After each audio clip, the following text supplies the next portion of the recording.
Now, let us consider advantages and disadvantages of various cloud services. At the bottom layer, there is IaaS, infrastructure as a service. Then we have platform as a service, and the last one is software as a service. Infrastructure as a service is for infrastructure and network architects. Platform as a service is mainly used for application developers, and software as a service is majorly used by end users. It is the complete software product. Infrastructure as a service includes server, storage, and network. Platform as a service uses operating system and application stack. And software as a service uses some packaged software. It also includes OS and application stack, servers, net storage, and network. So it basically takes care of all the underlying three other layers. Platform as a service takes care of two layers, the PaaS and IaaS. So under IaaS, there are various kinds of services. So these are the four major services. There is compute, storage, network, and load balancers. So compute is basically some processing power that is given, and it also includes some virtual main memory. Storage has provides some backend storage. Then there is network as a service. Some networking components such as routers, switches, and bridges are available for use. And the last one is load balancing capability is provided at the infrastructure layer. The advantages of these are shared infrastructure, web access to the resources, pay as per use model, and the focus is on the core business. On demand scalability, so that infrastructure gets shared among multiple users, so there is no capital expenditure, and through the internet it can be accessed. It is pay as per use model. So in case if there are any idle resources, the customer is not built for that. Any active use is only built. The focus can be on the core business rather than on acquiring the IT infrastructure. It provides on demand scalability. So with the rising demands, scalability is ensured. Then disadvantages, there are three disadvantages. One is security issues. Now because the infrastructure is available elsewhere, it poses a question, or it poses a security threat towards security. Maintenance and upgrade, IaaS service providers, they are responsible for maintaining and upgrading the software. Interoperability issues might arise in case if we move from one provider to the other provider. So there are various IaaS provider like Amazon Web Services, AWS, NetMagic Solutions, Rackspace, Reliance Communications, Sifi Technologies, and Tata Communication. Their services are EC2, MapReduce, Route 53, Virtual Private Cloud. NetMagic Solutions has NetMagic IaaS Cloud. Rackspace has cloud servers and cloud files, cloud sites. Reliance Communication has Reliance Internet Data Center. Sifi Technologies has Sifi IaaS, and Tata Communication provides InstaCompute as IaaS solution. Now let us talk about PaaS, Platform as a Service. So this basically includes programming languages, like I can develop programs on various languages. The next is application framework. Now to develop on the content on these languages, I need to have an application framework. So this can be considered something like a development environment which will help me to develop a complete package of the software. So it will include a testing tool, deployment tool, compiling tools. And the third is databases. So I can make use of various databases like ClearDB, PostgreSQL, MongoDB, Redis to communicate with the applications. And other tools for deploying testing are also available under PaaS. So the advantages are simplified development. And so here, because the platform is readily available, installation and many other things need not be worried about. It involves lower risk. It's a pre-built business functionality. PASS is available to people and they can work on it and build software. It provides instant community, like there are online communities where people can get ideas about how do they work with that particular platform. And the next is scalability. Because it is available on the web, it can be accessed by various users. Disadvantages: vendor lock-in. Deciding upon a particular vendor is a very big task in itself. Data privacy, that sometimes the data might be private, it might be confidential data, so those things are to be dealt with carefully. And the third disadvantage can be integration with the rest of the system application.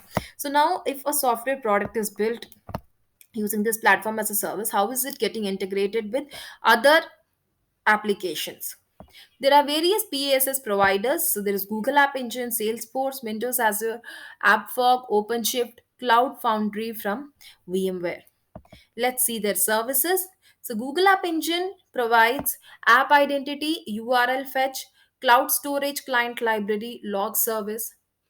Then there is salesforce.com. Salesforce.com is famous for the CRM package, and they also ensure faster implementation, rapid scalability, sales cloud, mobile connectivity, and chatter.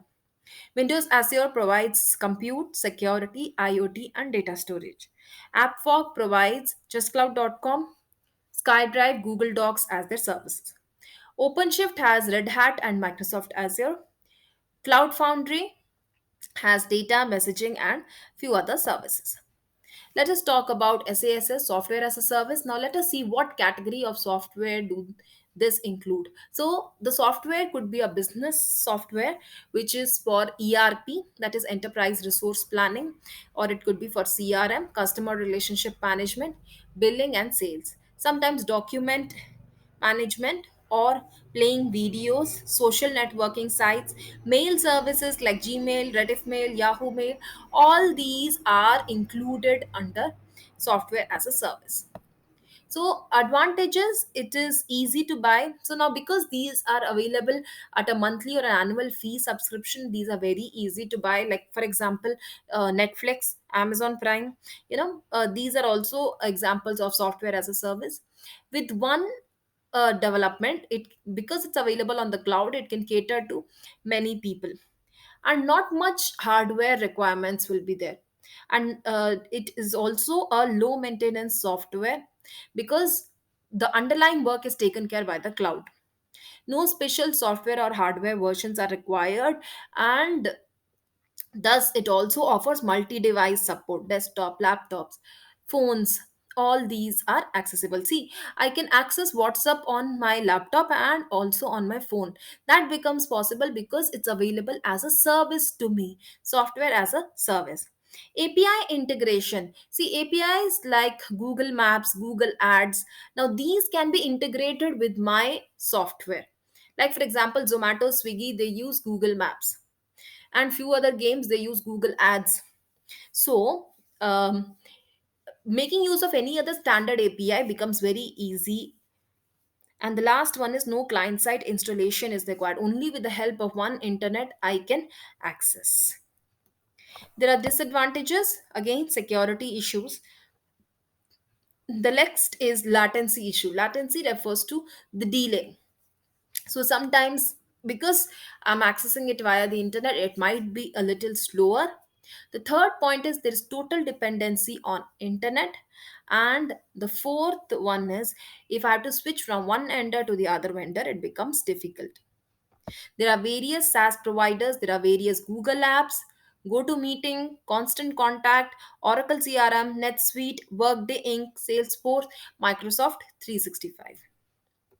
So Salesforce.com has CRM solutions. Microsoft Office 365 has online office suite. Google Apps has Gmail, Google Calendar, Docs, and Sites. NetSuite has ERP, CRM, and other e-commerce applications. GoToMeeting is for online meeting and video conferencing software. Constant Contact is for email marketing, online survey, and event marketing. Oracle CRM is for CRM applications, and then there is Workday Inc., which is for human capital management, payroll, and financial management. There are few other services which are available in the cloud, like there is DBaaS. stands for database as a service, and these are provided by Amazon Aurora, Amazon Dynamic DB, MLab, IBM Cloud, and MongoDB Atlas. Now, with this, we can host our database, and the cloud takes care of backup, clustering, and high availability. The next is data as a service. So, data is available as a service, and so data is collected by few apps and it is provided to other apps. Facebook collects a lot of data and provides it for other Facebook apps. Google Maps is Google Maps, Google Translate API. So there are few other examples of some apps which collect data. So they collect some kind of data. It could be like currency exchange rates, sports results, weather forecasts. So this data gets passed across. And the last one is function as a service. Now, function as a service is simpler when compared to platform as a service. Now, functions get triggered with an event. So, it is event based architecture. And functions focus on the simplicity, and there is no server, there is a serverless architecture. That is, there is no server which caters to everything. The developer will only have to write the function, and they do not have to worry about anything. The examples, that is, some providers are AWS Lambda and Google Cloud Functions, Microsoft Azure Functions, Iron.io, Webtask.io. These also provide functions as a service. The only drawback with this is not all language supports may be there.